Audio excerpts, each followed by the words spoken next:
Press. Oh, he's good. All right. I also I reserve the right. Good evening, everyone. Now that we're recording. So as I said, this is part 2 of the class called "What is Modern Orthodoxy?" And in particular, what we're going to do is we're going to go through a little bit of the background that we did in the last class. We're going to try to sort of sum it up in about 3 to 5 minutes, and we're going to tackle the distinctions of modern orthodoxy. I am going to reserve the right to do some muting, and if you have something to share, please feel free to unmute.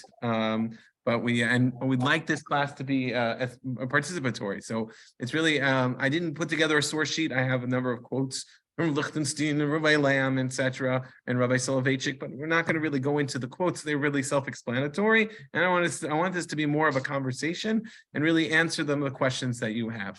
As I said, at the last part of the class, we might get a little bit into some more sticky issues. But we'll be able to. If we run out of time, we won't do it, and that'll sort of address some of the issues that came into play. We started discussing that last week on the Ben Shapiro article from the Jewish Press of the clumsy Orthodox, as you refer to, and we'll sort of get into that, which comes into the issues confronting modern Orthodoxy. Okay, so first let's give a little bit of a summary for those who are here, or those who aren't here, a little review with those who. We asked the question before we start talking about what does modern orthodoxy mean. We have to ask the question: what does orthodoxy mean? What does it mean to be orthodox? So we explained that being orthodox means primarily 3 different things. It means that you believe in the divinity of the Torah. You believe that what was given at the Torah was divine and is immutable, is unchangeable. We also believe in the modern orthodoxy. Orthodoxy also believes in the oral tradition. We went through some of the examples of what is the oral tradition. We believe that not just the Torah that was given at Mount Sinai, but the oral tradition was given at Mount Sinai, as well as the tools to interpret the oral tradition. And also, the third thing is the belief in rabbinic Judaism. The belief in rabbinic Judaism is that rabbinic Judaism, which question of when it evolved, probably around the time of near the end of the destruction of the Second Temple. The rabbinic Judaism established many of the laws that we know of today, and we believe in rabbinic Judaism. We follow rabbinic Judaism.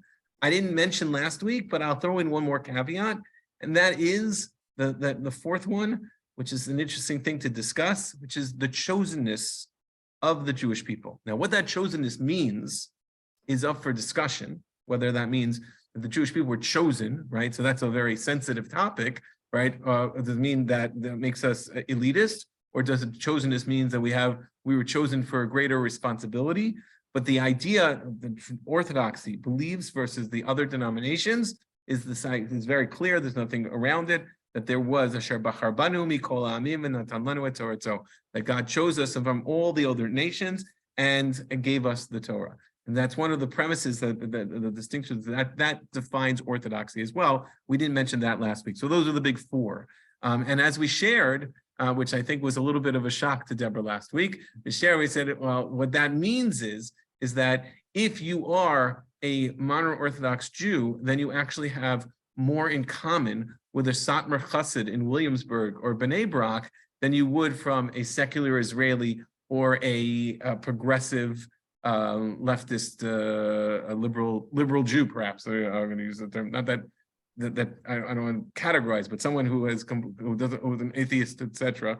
You actually have more in common than that, even though you might not look the same, but you have more in common with that, which is a little bit of a shock to the system, but if you think about it, is very true. We then discussed the distinctions between orthodoxy and non-orthodoxy, and that in non-orthodoxy, they believe that they make their decisions based on tradition meaning in orthodoxy, you believe that I make my decisions based on the tradition. This is what the tradition tells me. There are new questions that come up, but the questions all have to be answered based on the tradition. In non-orthodoxy, in the non-orthodox world, then you don't have to you're not bound by that tradition per se. You can make your decisions on things that were not based on tradition, based on, for example, society has stated this, that, and the other thing, right? The norms have significantly evolved and changed, and therefore I can make a decision, even though the tradition says one thing, I can make a decision on another thing. I mean, the classic example of this would be in modern times, let's say, gender issues and gay marriage, right? So if you are following the tradition, you can have so many different approaches to these things. But to say that, and you can have a certain sensitivity and empathy, certain acceptiveness, etc. But as far as a marriage itself, to say that you cannot say, what do you do with Leviticus chapter 19? There's nothing to go around that, and that it is what it is. And so you cannot have, but if you're non-Orthodox, then you could say, well, no, society has said that this is okay, and therefore, while I read Leviticus 19, I even believe that there are certain not just value, but there's certain authority in Leviticus 19, but I'm not bound by Leviticus 19. I have other, I can come up with other explanations that say that there are mitigating factors that I don't have to follow that. So that's another distinction between Orthodox and non-Orthodox. We discussed that last week. And then finally, we started beginning the discussion between modern Orthodox and what we refer to as not modern Orthodox. In other words, Orthodox what do you want to, I don't like the term ultra-Orthodox. I believe that was actually coined by the New York Times.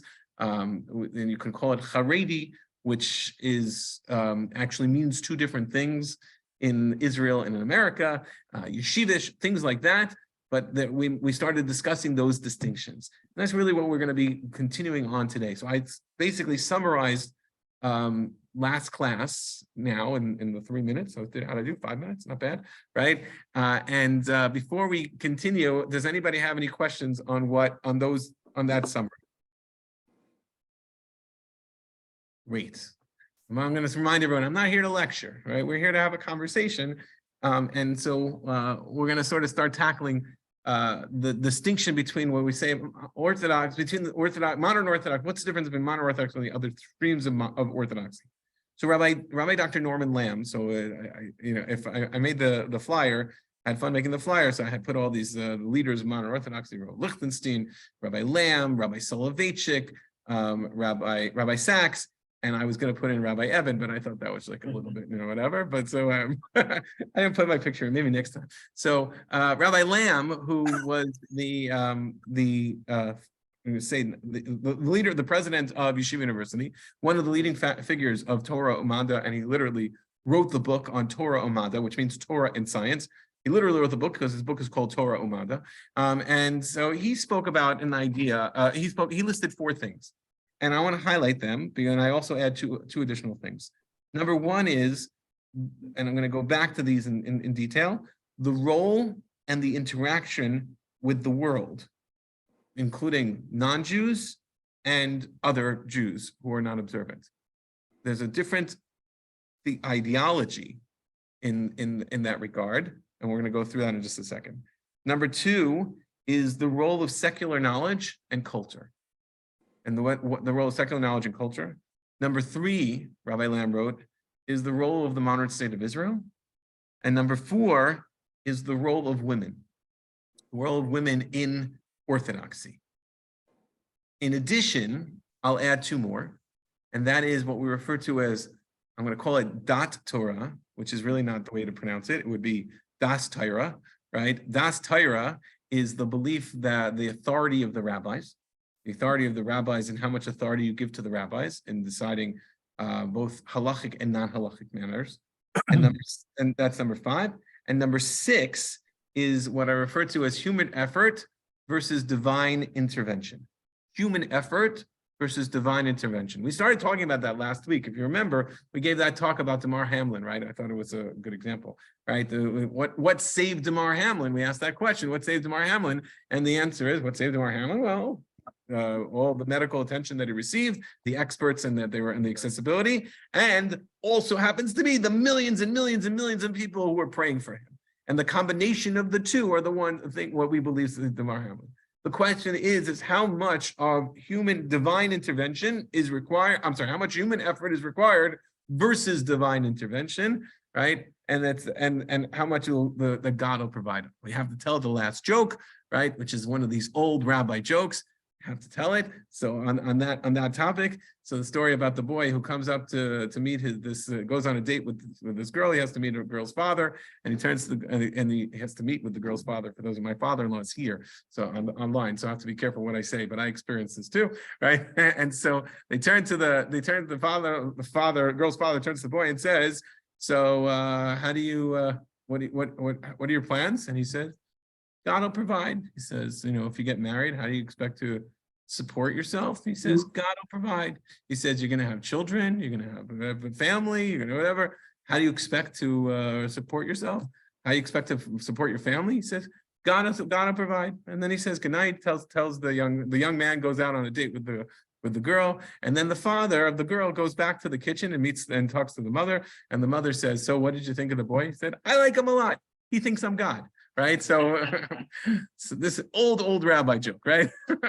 So that is that joke. Although it's a joke, there's a lot of truth to it. How much do we believe in human effort versus divine intervention? And with that comes the question. A lot of these there's an overlap, and a lot of this is what we're going to be discussing. And so before we do that, I want to ask a question, which we started this discussion last week, which is when we talked about, let's say, the interaction with the secular world or secular knowledge and culture, or all of these things, even the role of women, all of these issues, there are two mitigating factors that sort of have to be addressed that are incredibly important to I'm going to call this the Haredi world, the yeshivish world. And they are as follows. Number one is the influence of modernity. So we might explain that that there's a belief about secular knowledge, or there's a belief whether or not its role of secular knowledge. We're going to explain in a minute that why do you need secular knowledge? Everything can be found in the Torah.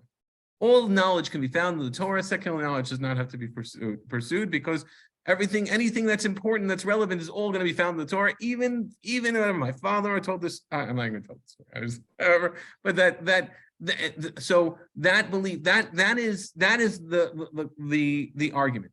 The argument that is an argument of how much do we get involved in the modern state of Israel and fighting in the army versus studying Torah and believing that God will take care of these things. These are all a discussion, but part of this becomes the underlying question: that's the issue, or there is another issue, and that is number one, the influence of modernity. The influence of modernity. If modernity infiltrates into your society, if I believe in that everybody should get a secular education, if you get a secular education, there's a tremendous amount of danger involved, as we discussed this last week. And so that issue of the concern of the influence of modernity, that while we are going to say that there's an ideological issue in regards to the modern state of Israel, which we're going to get to in a minute, there's an underlying factor is the influence of modernity. This group does not want modernity to enter this world. That's incredibly important. And as an extension of this, which is really number two, there's something else. And that is something we refer to as the protectors of the tradition. Now, there's a group that we should probably all be familiar with because we've seen them at the Israeli Day Parade, the Salute to Israel Parade. It's not actually the Israeli Day Parade, just letting everybody know. But the Salute to Israel Parade, there's this group that we know about. They're right on Columbus Circle. They put them in whatever, and they have the signs about anti-Israel signs. And their group is called the Neturei Karta, right? Now, I'm not going to talk about the Neturei Karta. We're going to highlight them. Keep in mind that whenever we discuss them, that is a fringe group that I believe are completely, they're not part of the Haredi world. They are actually, people are referred to as the ultra-Orthodox, blah, blah, blah. I totally disagree. I think they are out of the realm, and that I had a colleague of mine tell me that if King David were alive today, he would have them killed because they're traitors, because they've been found to be on the Palestinian Authorities, the PLO's payroll. They are collaborators with them, etc. These are out of the realm. When you think of Haredim, Yeshivish, etc., non-Orthodox or non-modern Orthodox, that's not who you should be thinking about. That is another group. That's a fringe group. That's just off the rails. But they have this term that they refer themselves to as the Neturei Karta, which means the protectors of the wall. The protectors of the wall. which means that they believe that they are fighting, and forget about who they are fighting to protect the tradition. And they will do everything and anything to protect the tradition. There's a great sense of belief in the non-mono-Orthodox world in that there is a responsibility to protect the tradition, and that there's a fear of not protecting that tradition. Now, where does that stem from, by the way? So it probably always existed, or at least existed for a long time. But part of the real issue comes, we've discussed this before. We talked about, if you remember, I remember, Jeff, you were at the class. We had this great debates. Barry, you were at the class too. We had the great debates, right? So there was a great debate. There was a great debate in Jewish history. It was a very fun series that I did on all the Jews that hated each other. And there was one of the debates we had is the Baal Shem Tov versus the Vilna Gaon, or the Hasidim versus the Mitnagdim. All of them were traditional Orthodox Jews with very different walks of life. One believed in the origin of Hasidism. That's really where it started in the 18th century by the Baal Shem Tov, and there was those who were outspoken against Hasidim and their approach to Judaism as extremely dangerous, led by the Vilna Gaon and Rabbi Eliyahu Kramer of Vilna, and that debate raged on for quite some time, but then it petered out. It still exists. It still existed for a while, but nothing as it was originally. And then even today, there's a whole mixed of worlds. Why did it peter out? Because they found a common enemy. And who was the common enemy? The Reform. The Reform. The Reform came along and basically started making changes to traditional Judaism. We were talking to someone just the other day that we discussed last week. You know, I call it, you know, there was years ago, a couple hundred years ago, there was no such thing as Orthodox Reform and conservative. It didn't exist. There was no Orthodox Judaism. It was just Judaism. In the early 19th century, Reform sort of arises and comes to the front. And later on, about 100 years later, the conservative movement rises as well. But before that, there wasn't, are you an Orthodox Jew? You were either part of the Jewish community or you were not part of the Jewish community. There were always people who left, by the way, the Jewish community. Right now, I'm doing a lot of reading on the Hellenistic period and how many Jews really left for traditional Judaism, and how many Jews balanced two worlds, by the way, which is fascinating, really the origin of modern Orthodoxy, to be honest with you, right? But the Reform movement in the 19th century, the early 19th century, that changed everything. Keep in mind that the first graduating class of the Reform movement had as the collation afterwards served shrimp cocktail. That was the first graduating class of the Reform movement, and so that common enemy, which was that this group is trying to destroy the foundation of Judaism, and therefore it became a fear that Judaism would change, and they went out of their way to make sure to become the protectors of the wall and the protectors of the tradition. So I say this because these two factors, which are really one is the influence of modernity, and the other is the protectors of the tradition. It's really one, but there are two parts of one. Those two are underlying issues with each and every one of the issues. Everybody with me so far? Yeah. Yes. No. Any comments, questions, disagreements? Montreal, Earl, you got nothing? No, not yet. Not yet. Okay. I'm sure if you had something to say, you would speak. So, Believe me. Okay. So now I want to address each one of these, and let's start with some of the easier ones, right? So let's start with the issue of Israel. Okay. Now Israel is a major. There's a major theological distinction in the modern state of Israel, between the modern Orthodox and the other groups of Orthodoxy. In the modern state of Israel, in the modern state of those who believe modern Orthodox, they would look at the modern state of Israel as what is referred to as Reshit Tzmichat Gulatenu, the beginning of the sprouting of our redemption. In other words, they believe, and there's a range here, but they believe that this process, this return of the Jewish people to the land of Israel, This was all part of the original prophecy.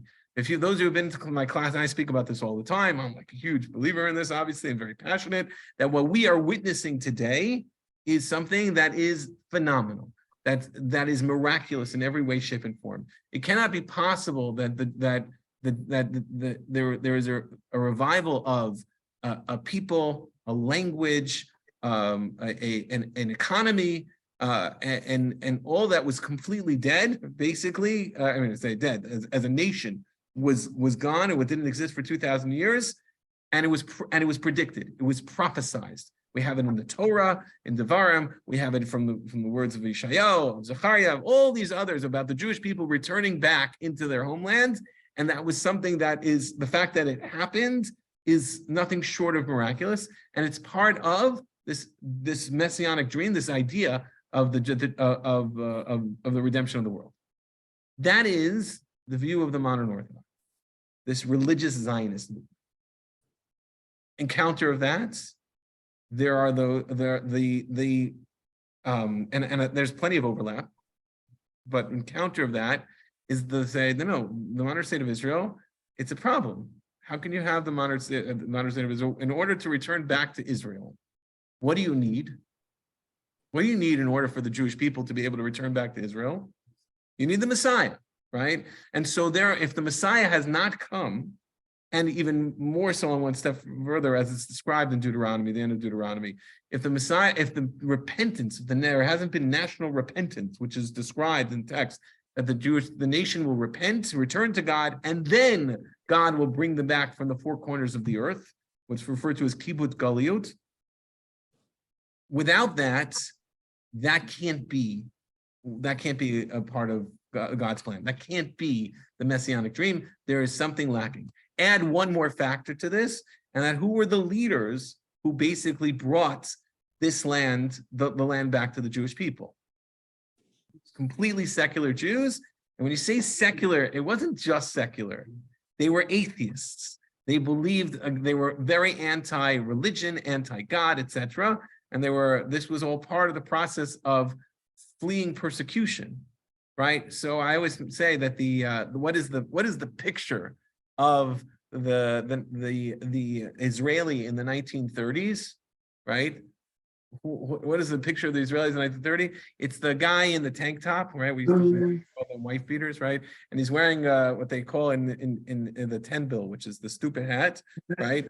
And he has a rake in one hand and a gun in the other hand, right? And that is the prototype. That is what the secular Israelis, Rogachevsky and others, who they believed very strongly this was the goal of the Zionist movement. It was to create the new Jew. I said this numerous times. I thought that the Jew typically was had a certain. But Jul's sister passed away. So excuse me.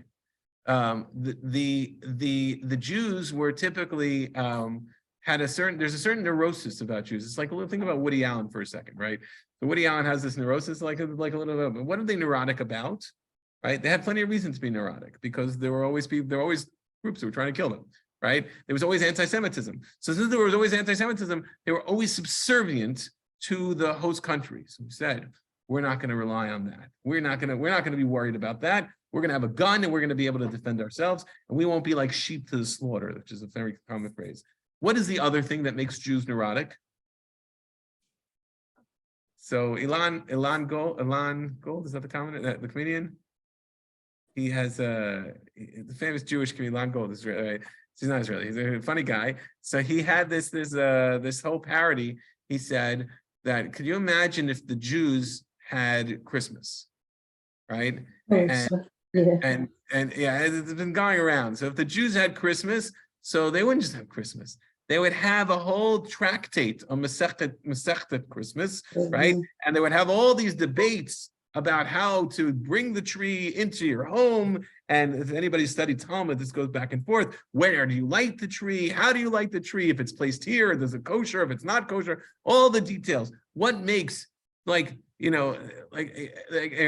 does the weekend end for the Jews? The weekend ends at 4:37, right? Where on earth does this exist anywhere? That there's a neurosis for being an observant Jew. right? I always say this on the early as soon as we change the clock in the winter, I get up and I start panicking because Shabbos is 10 minutes later, right? Shabbos is coming, and what am I going to do? There's a natural neurosis. Halacha, to a certain extent, I actually wrote a paper once on the correlation between OCD and observant Jews. And there's a lot. I remember when I was in graduate school, I wrote a paper on this.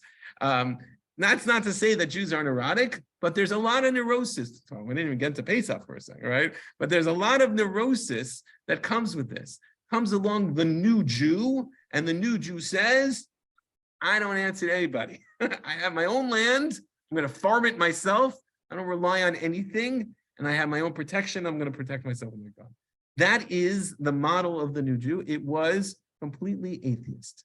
And so says the Haredi world, how can it be that all this, how can it be that this is supposed to be a religious experience, that this process is part of the process to return the Jewish people back to their homeland is something that is divinely ordained? How could it possibly be? Because it's brought by secular Jews. It's brought by Jews who are antithetical to religion. And so therefore, they are not for the modern state of Israel. They're not. Now, there's a lot of, it doesn't mean that there are those who are against it. As I said, that's not the group that's marching against it. It's not even, as there are groups like Satmar who follow their teacher, who said that that the modern state is what referred to as, was written by Rabbi Tadalon, and said it was the Maaseh Satan. It was the action of the Satan to sort of trick the Jewish people, so they would think that this is a good thing when it's really a bad thing.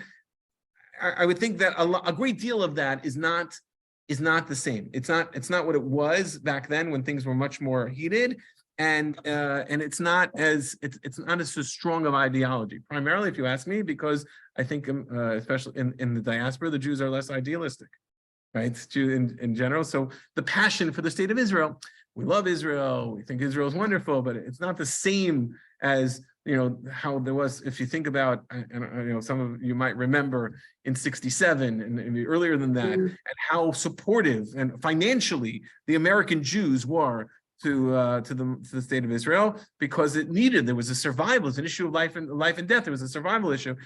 That's lost. That's lost, and now it's not the same. Even if they need a political advocacy, even if we're pro-Israel.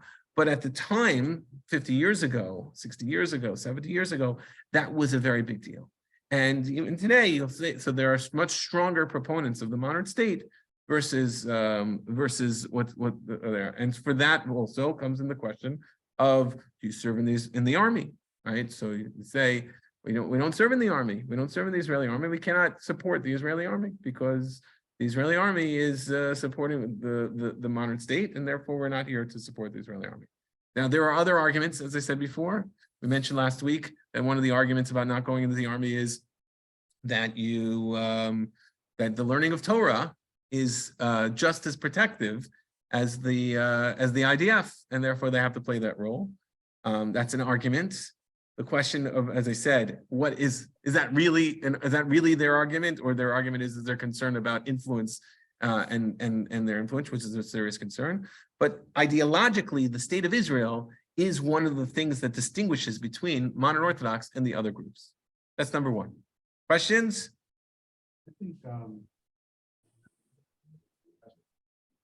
I think overwhelmingly the Haredi movement for Israel is completely anti.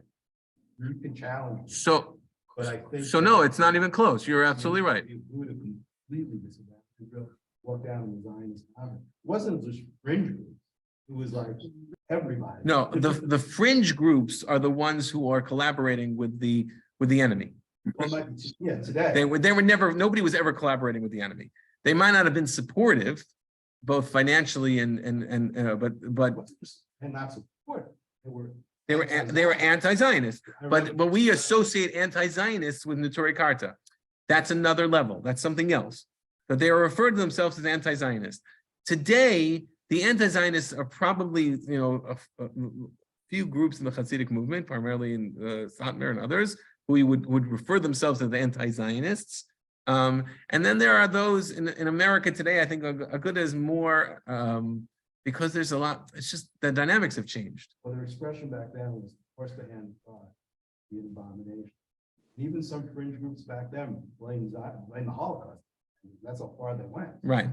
So, I mean, it wasn't just a few, it was like if you think about it, like probably 8/10 of the Jews in the world lived in Eastern Europe probably at that time. Whoever was Haredi back then was really against it. With the mind of And to the point where they said, better to die in Europe than to go to America or the Treifa Medina of Israel. Right. So, and a lot of them died because of that. I have a question, part of this discussion.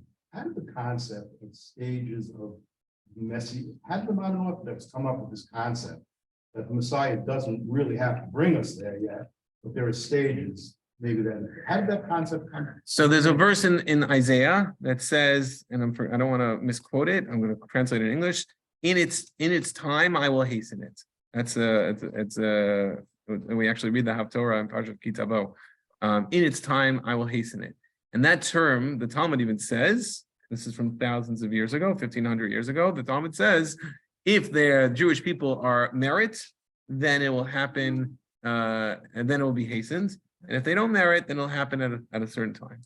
And so this, again, working backwards, the idea that there are things that things don't necessarily happen overnight, right? So history doesn't work overnight in general. Things don't just happen, right, overnight. There are circumstances that lead to events, right? The Berlin Wall didn't just fall, right? Didn't just go down. There were circumstances that led to the Berlin Wall falling, to the fall of communism.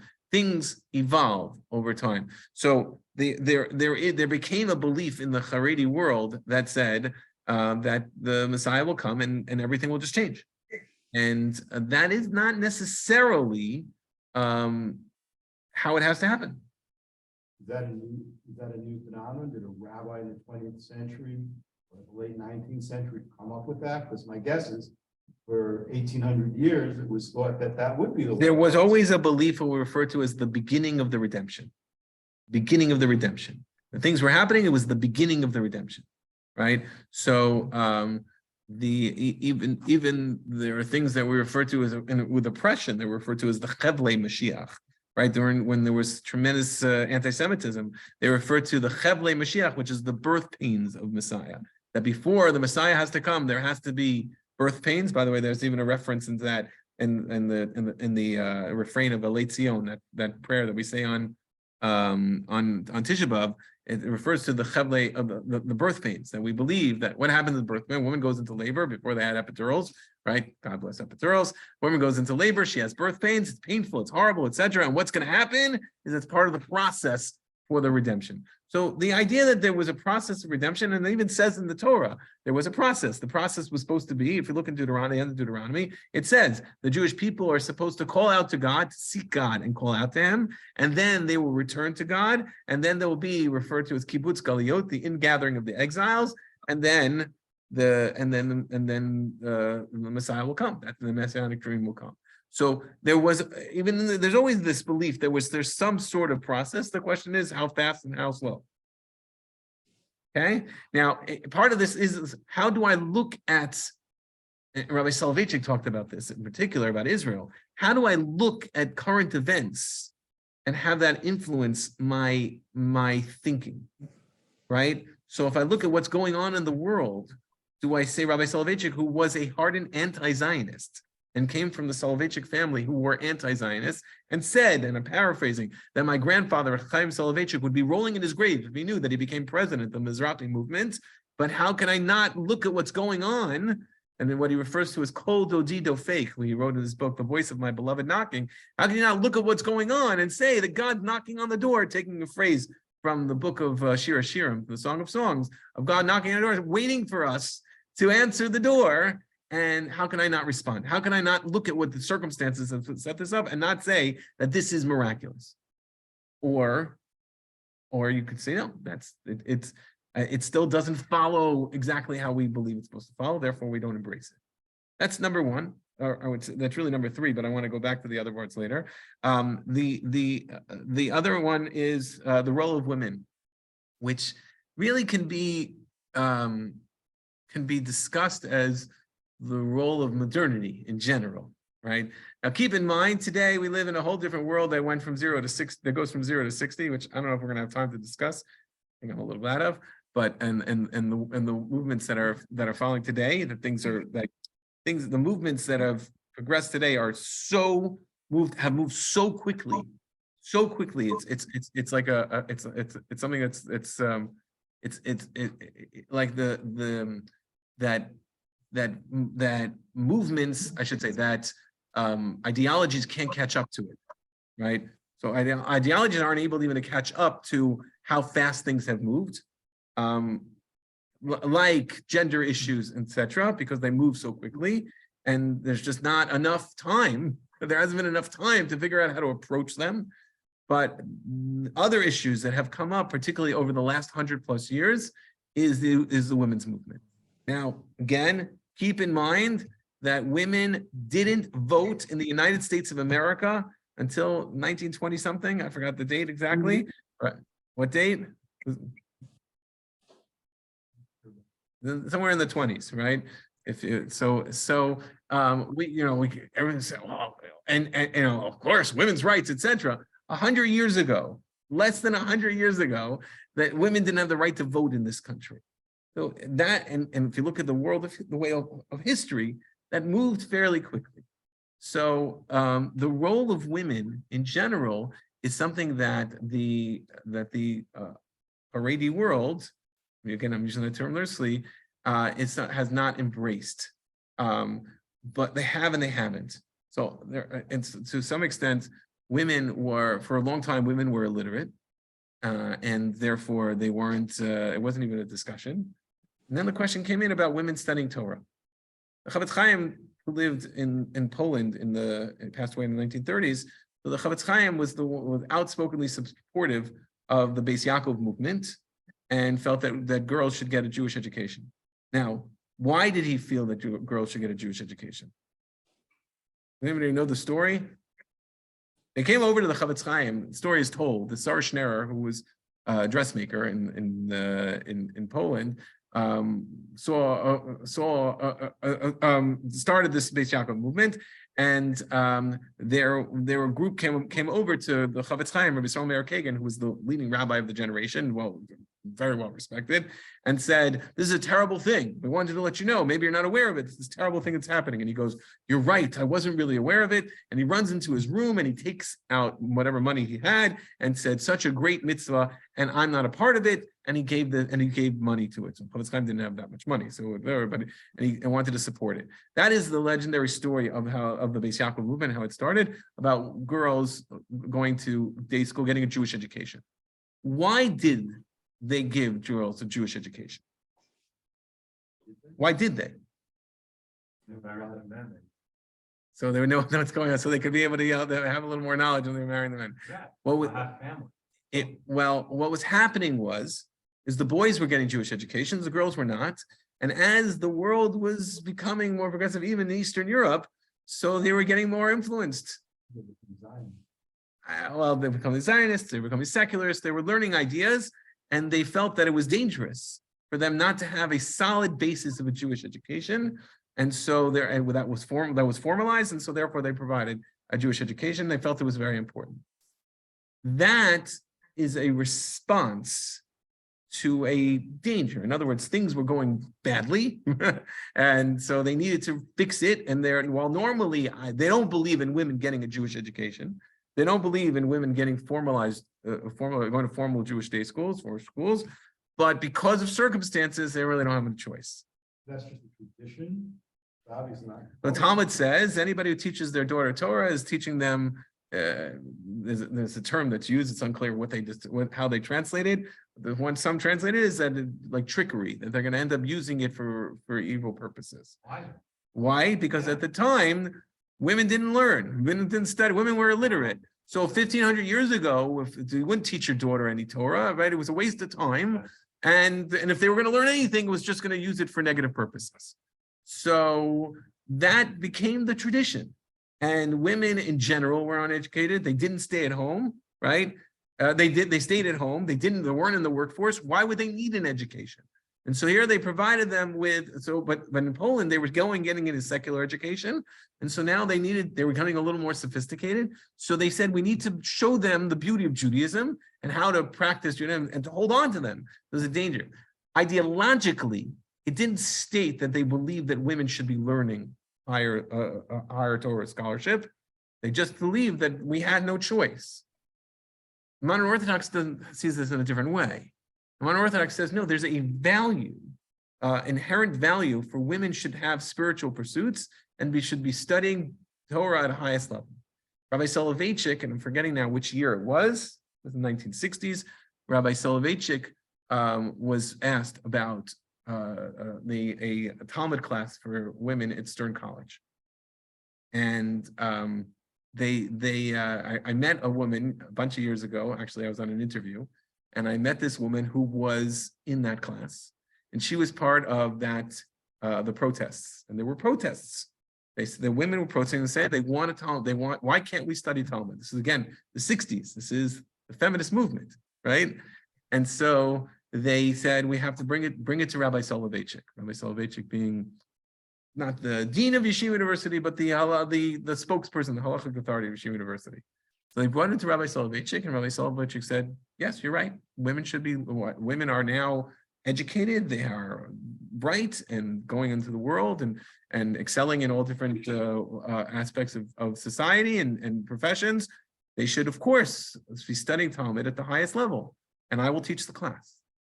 And this woman told me when Rabbi Soloveitchik said that, their jaw dropped. They thought they would get some sort of rabbinical student who was going to give them some schlock class. And Rabbi Soloveitchik went down and taught the class. And she said, I remember this woman saying, I never worked so hard in my life. She said, of course, it was a beginner's Talmud class, but she said, he didn't seem to dumb it down at all, right? And we worked so hard for it, we couldn't drop out because we had to do it. And Rabbi Soloveitchik push this idea that women should have, it's not just that it's what we refer to as a b'diavad. Women shouldn't be learning, but we have no choice, so we have to give them the opportunity to study, otherwise we're going to lose them, right? That is the Haredi belief. That's the fundamental ideology. I don't want to say that today that everybody would say that, but that's what it's founded on. While the modern Orthodox movement says, no, there is an inherent value of women. Women should have the highest study and have every opportunity to do that. Oral Torah, written Torah, etc. Today, by the way, in Israel, what's going on is phenomenal, particularly in Israel and America as well, but nothing like it's going on in Israel, about the women's scholarship in the highest level of Torah scholarship. And while in the Haredi world, that doesn't exist. That still doesn't exist. This concept of teaching women, the modern Orthodox is just reflecting behind the passage in the Talmud. But in the Haredi movement, it's not. Well, women today in the Haredi movement are learning significantly more than they were ever learning 100 years ago. And that's saying in the Talmud. The Haredi is also. They said, but we have no choice, because if we don't, they're going to go off. They're gonna leave Judaism. So, what doesn't sound well? I understand. Well, no, it's meaning there's a concept called It Lasut Hashem. There's a time to what can we do? I reckon I hear your point. Meaning the general Haredi is this is how it has to be, and there's no choice. But there are other examples of this. I'll give a great example of this. One of the examples of this is whether women should have the right to vote in Israel. And they asked their halachic authorities whether women should, when they established the state, they asked the halachic authorities whether women should have the right, should vote in Israel. And their conclusion was that women should not be allowed to vote. And today, every Haredi woman votes. Why? Very soon, right afterwards. Why? Well, because if 50% of your constituents don't vote, guess what? You lose, right? So they said, okay, yeah, we believe that, but at the end of the day, we don't have a choice. Their sacrifices will be too strong. We'll lose too much, and we don't have representation in the government. So they had to accommodate. Now, the belief is not that women should vote. Women should not vote. But out of pride, we don't have a choice. We have to allow them to vote. Otherwise, we will lose our representation. And that's it. That's it. It was sort of the same thing with Israel. Against Israel, they had nowhere to go. So they have to. Well, I wouldn't say they were never against the country Israel, meaning, and this is an important factor. Those who were against against the modern state of Israel were not against what we refer to as Kedushat Eretz Israel. But the land of Israel always retained Kedusha, they were always connected to the land, etc. They were just against the modern state, the government. So living in the land of Israel, but the Torah Karta, the people we don't like, right? Don't consider part of our world, and our umbrella. They live in Israel also, right? They live in Israel also. They won't accept money from the government. They won't use Israeli currency. I mean, these are extreme people, but they all believe in Kedushat Eretz Yisrael. They always believe that the sanctity of the land of Israel. They've always, law, and they pray for Mashiach, and there was always a Jewish presence living in the land of Israel, and because of the sanctity of the land, and so that never changed. So that's number two. I want to cover at least cover the other two. Does anybody have any questions on the second one in regards to the role of women? Okay. Going backwards, we'll refer to as secular knowledge and culture. So we started talking about this last week. How much, what do we do with secular knowledge, right? So in the Haredi belief is that secular knowledge is something that is not something that should be studied. It's something that should not be pursued. It's something that should not be pursued. And that if you study Torah, then you will obtain everything. Everything is within the Torah. It doesn't mean that you're going to go and study mathematics, because in order to understand the Talmud, you have to study mathematics. But it was for the purpose of the studying of the Talmud that was only to study that part. In the modern Orthodox believed, and really the Rambam believed this as well, that there is inherent value in studying secular knowledge, and that incorporating secular culture. The belief that itself can help your service toward God, helps you understand the world, helps you understand people, help. The Rambam was just reading a source that the Rambam talked about the importance of being able to articulate both to the world and to your fellow Jews important theological messages. So you there needs to be an appreciation and a study and a pursuit of secular knowledge. That is, and I talked about last time, Rabbi Lichtenstein, who wrote extensively on this. Rabbi Lichtenstein was the son-in-law of Rabbi Soloveitchik, and started a yeshiva called the Yeshiva Har Etzion in the Gush in Israel. Rabbi Lichtenstein, who had a PhD in literature, English literature, believed that when you read Milton, it helps you appreciate God. It helps you appreciate the God's world. It helps you appreciate the Torah. It is a complement to the Torah. It is all part of the Torah. Milton, and I'm just want to, if you're an English literature major, then you know who Milton is, okay. Right? So, which I'm not an English Milton. I don't think I've ever been Milton in my life, right? Yes. Right. But or any of these great Shakespeare, or whatever, all these great writers, they're here to enhance your appreciation of the Torah. Rabbi Lichtenstein believed in this greatly. Now, many yeshiva, those in the yeshivish modern Haredi world, are going to college and getting secular educations. How do they do that? Well, it became again a means to an end. Really, you shouldn't have a secular education. However, and there are those who still very strongly believe that and prevent that. Rav Cutler, when he started the Lakewood Yeshiva, spoke vehemently against getting a secular education and said you're not allowed to go to college. Today, an overwhelmingly significant percentage goes to college and gets an education. And why do they do that? How can they do that? They need some kind of secular education. Forget about the community. Not necessarily. It's much more going than it used to be. Much more than that. Even in Israel, by the way. Even in Israel, with plenty of exceptions. But why is it okay now? Well, because in order to make a living, you have to have a secular education. So the purpose of the secular education, which is going to be very, very contained and very focused vocationally, and not getting a bachelor of arts and a general bachelor's degree, but very, very focused vocationally. There's a purpose in order to be able to support your family. In today's world, you can't, it's very hard to get a good job that can support your family without getting a secular education, unless you go into business, which a lot of them are doing, but it's a means to an end. It's not that there's inherent value in getting into secular education. Not an inherent value in becoming worldly. And which really leads to that fourth part, which is the role in the interaction of the world with non-Jews and non-observant Jews. So the Rambam writes the importance of having, as I was saying before, the importance of having a secular education in order to be able to articulate God's message to the world. And he quotes the pasuk in the verse in Deuteronomy that says that let the nations of the world will see the Jewish people and say, what a wise nation this is. And he says that's part of the mission of the Jewish people. That's what the Rambam writes 1,000 years ago. And in order to do that, you have to speak their language. You have to speak the language of the locals. You have to understand the culture of the locals. You have to have a certain sophistication and appreciation that the locals have.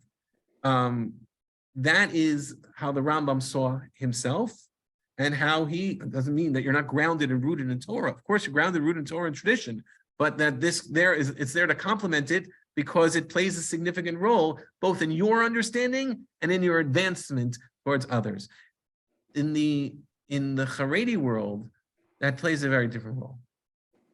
I speak this in very generally, but as Rabbi Lamb points out, the mission of the Haredi world is not necessarily to be part of the outside world. It's much more focused on creating a society of their own that is involved and dedicated to each other, and not necessarily to anyone from the outside. Now, people will think, and I've heard this many times, this is a very big misnomer, and it's very upsetting to me. I once explained the story when I had my kidney surgery, and I gave my kidney through an organization called Renewal, which is run by Hasidim. And I explained how I was once talking to a group, and I explained a group of non-religious people, not observant, not Orthodox people, I'll say. And I said, it was fascinating to meet all of these Hasidim who were part of this organization, or whether they were volunteering or they were working the staff, etc. And one woman said to me, well, were they, how did they treat you? Right? Like in this very derogatory, and I'm like, I mean, they were so nice to me, right? They were so generous to me. They were so nice to me. They volunteered their time. They were so, these are like these people were, most of them had already donated. These are like the most altruistic people in the world. It's like wonderful to be around them because they were now, people have sort of created in their mind this idea that I'm being judged and people looking down upon me and whatever, and that's not necessarily true. That's not true. There's a belief in this world that says that we stay here, right? We're happy to help you. We especially a Jew in particular, we're happy to help another Jew in need, but we stay here. We stay here, we create our little world, and we don't really necessarily infiltrate. I'm not talking about Chabad, which is a different mindset, but generally that's the mindset. In addition, the view of non-Jews is also very, very different. I once heard somebody explain to me, and I've had this argument with family members, some of them who happen to be online right now, so we're not going to go into too much detail, which is how do you view non-Jews in this world? So there are two ways to look at it. It's sort of like take it from the television perspective. So you have the Jewish people are the main characters of the show, and then you have all of the extras, right? And those extras, they're just there. They have to have people around, so they're the ones who are around, but they're just extras. They're not really relevant, right? They're just extras. And God, the whole purpose of this world is because of the 0.1% of the population, 0.01% of the population. That's the purpose of this world, and that the non-Jews are really just there as part of the show, including the 1.3 billion people in China and the 1.1 billion people in India and all these other whatever. They're just extras. They're here because the Jews are the main characters no matter what. That is a Haredi mentality, and that is not necessarily the modern Orthodox mentality. That the modern Orthodox mentality believes very strongly that not just that everybody's created in the image of God, everybody believes that, but that they play that everybody's God's children, and that even if you have this idea of chosen people, it doesn't necessarily mean that there's a certain exclusivity of the Jewish people.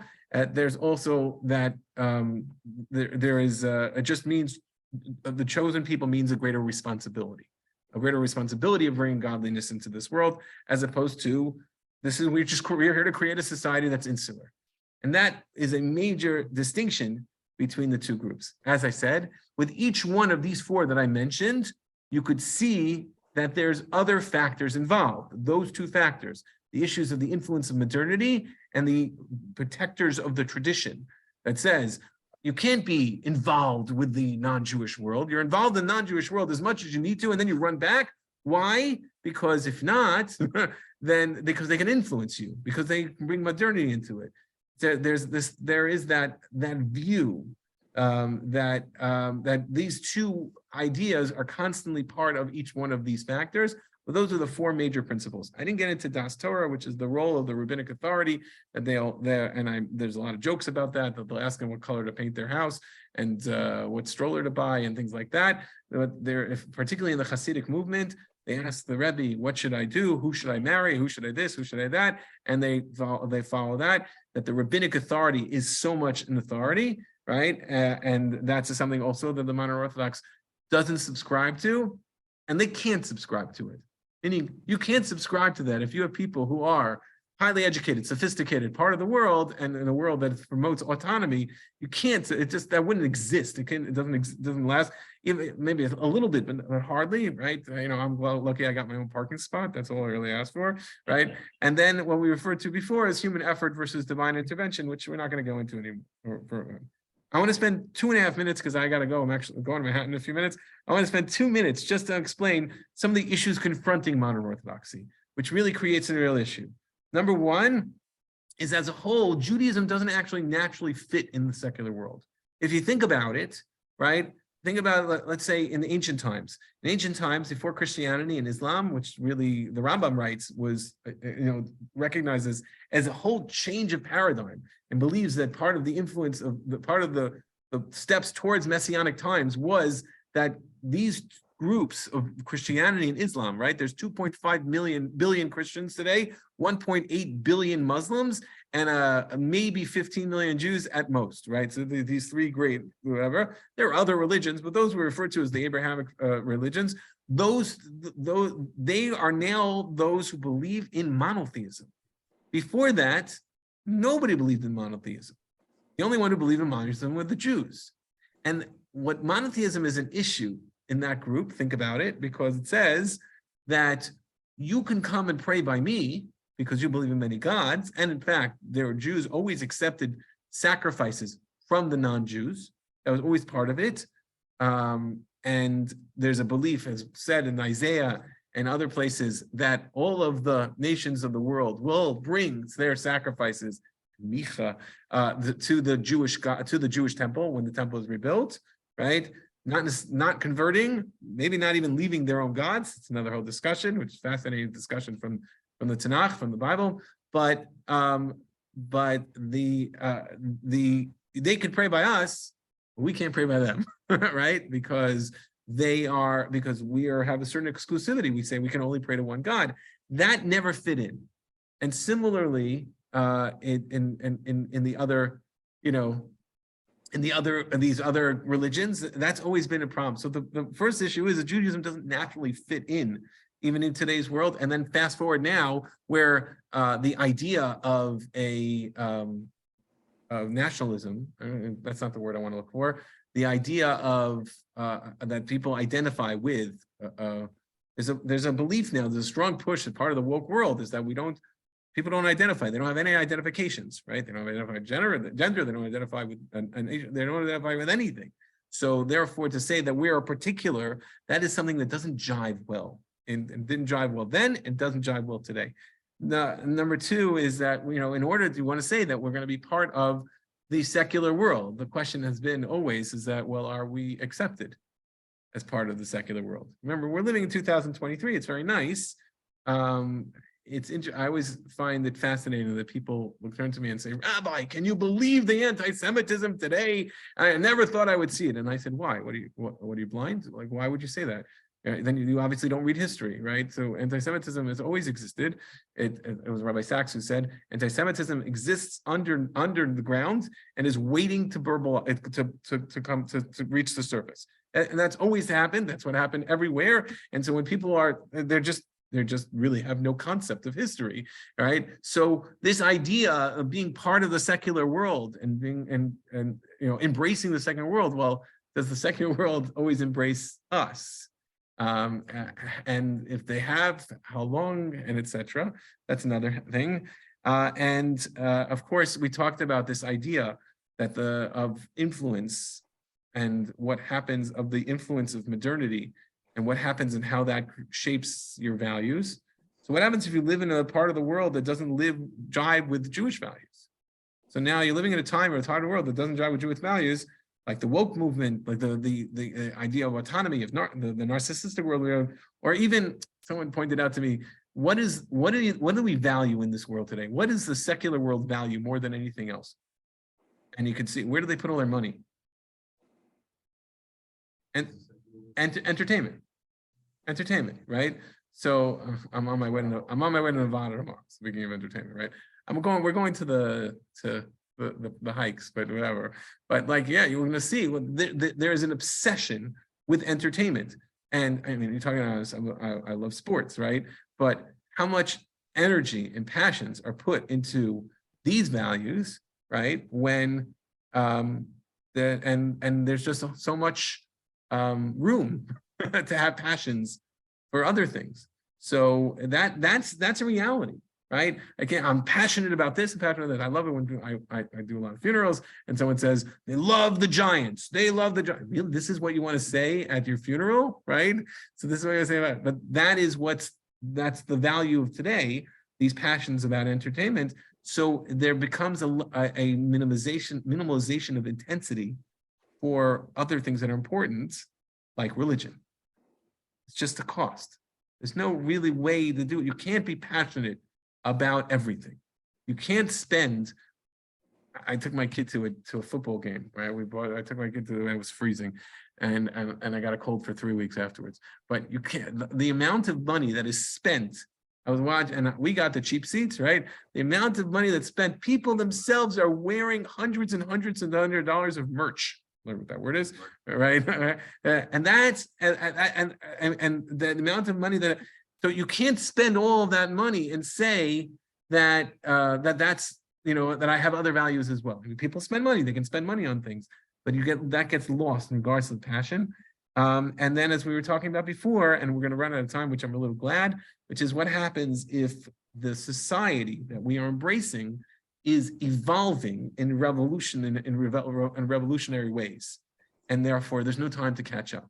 So when you ask anybody today, anybody who's trying to be rational and sensitive and empathic about what to do about the issues of the LGBTQ plus issues, right? The answer, the honest answer that any group, and no matter what, if you are Orthodox, no matter who you are, will say, I don't know yet. We're not prepared for this. It's moved too quickly, and we don't have an answer for this. Maybe we hope we will. We're working on the answer. How do I jive my values in a world that sees the values? A world. This is an important idea. A world that sees the values of today as the truth, as opposed to I'm taking my Torah and I'm believing that is a value that still works in this world, and very often it doesn't, because the world evolved very, very quickly and doesn't jive with my values. So that's where modern Orthodoxy becomes extremely challenged and has to struggle with it. I mentioned last week, we'll end with this, is that who's winning in the world of retention and growth? Which part of Orthodoxy, which part of Judaism, which Jewish group is actually growing versus all of the other groups? And the answer is not modern Orthodox, not conservative. It's definitely not Reform. The largest growing group, I have to say, is unaffiliated. That is the largest growing group. And then it is leaps and leaps and leaps and bounds the Haredi world. Because that is their passion. Their passion is retention. Their passion is to preserve and protect the tradition. They have a passion. They're passionate about what they do, right? They're not passionate about 17 other things that are on the outside. This is their passion. They're selling something that is very, very attractive. And, last week, Deborah said, oh, but those groups they're miserable. The 5 people that you see in the New York Times or on Netflix, those people are miserable. All the other people aren't necessarily miserable. That's not how they're, not at all. And they're living very, very happy lives, very simple lives, and they're very satisfied with the way they're living. And so this idea of living in the middle, it's really hard. It's really difficult. It's really challenging. It's really living in a binary world. Things are not black and white, and that's difficult. When someone asks me, well, why do I do this? Why do I say, because I believe it. Who says life is supposed to be easy? I believe that there are challenges, there are difficulties, there are even prices that might have to pay, but I believe that's what God wants. I believe that's the way, that is the ideal way for me to serve God, and that's something but it doesn't mean it's the easiest. It definitely more challenging. Okay, I spoke for a really, really long time, which was never the intention. So we have a couple of minutes. Anybody have any questions or comments before we sign off? I'll hear from my father-in-law. I'll be driving in the car. You can call me afterwards. Very quick. Yeah. Don't worry. At the beginning of the modern Orthodox movement, who did it really appeal to? Who did the modern Orthodox appeal to? Right, because it didn't appeal to the parade. So I think so you're asking 2 questions. Your question of the beginning of modern Orthodoxy, the question is, when was the beginning of modern, right? So the beginning of modern Orthodoxy you could attribute to being the Torah V'dat movement, the Torah and knowledge movement in Western Europe and Germany in the mid-19th century, led by Rav Shimshon Raphael Hirsch. That could be the beginning of the modern Orthodox movement. If you ask me, and especially as I said, I'm reading a tremendous amount more, the modern Orthodox movement always existed. And that if you go to the time, we have this vision of Hanukkah, and that those who were God-fearing became, fought against those who were Hellenists and were not God. That's not true. That image that we have was never true. That most of the Jews lived in the middle, where they were balancing both Hellenism and traditional Judaism. And to take it one step further, it's also not true that they lived in Israel. The overwhelming majority of Jews at that time lived in the diaspora, lived in Alexandria, lived in Antioch, lived in a bunch of other, Rome, in these places, in the Greco-Roman world, empire, and they were both. They were Greek and they were Jewish, and they balanced that all the time. So and they would study and work in the Greek world, in the Hellenistic world, but at the same time they were very committed Jews. So I think this always existed. The Rambam existed in the 11th century. I think this always existed. I think the lines got significantly more drawn by the Reform movement. That's when things got significantly more drawn in the early 19th century. Other questions?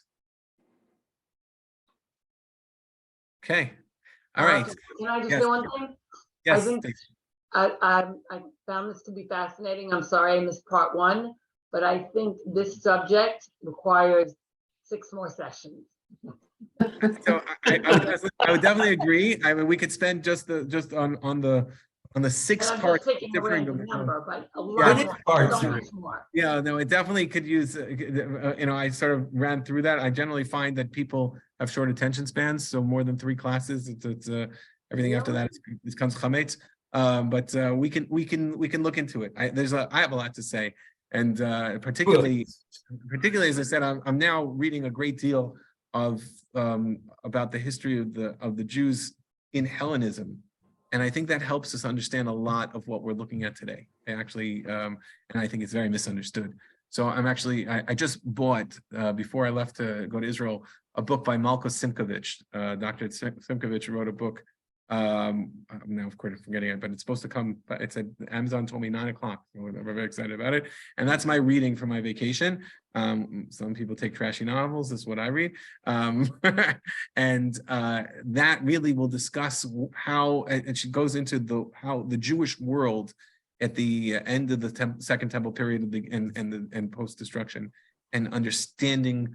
I think it has a great deal. It's misunderstood and has a great deal to teach us about how the Jews exist today. But that's for another time. All right, I am on my way to drop off the dog. So I want to thank you so much for being here, both on TV and in person. We have, if you have, please feel free. I know there's a lot more. I rushed through a lot of things. So feel free to ask me any questions. You can text or email me. And I'm even on vacation. I'm happy to answer. Have a great night. Thanks, everyone. Thank you so much. Have a great vacation. Safe trip.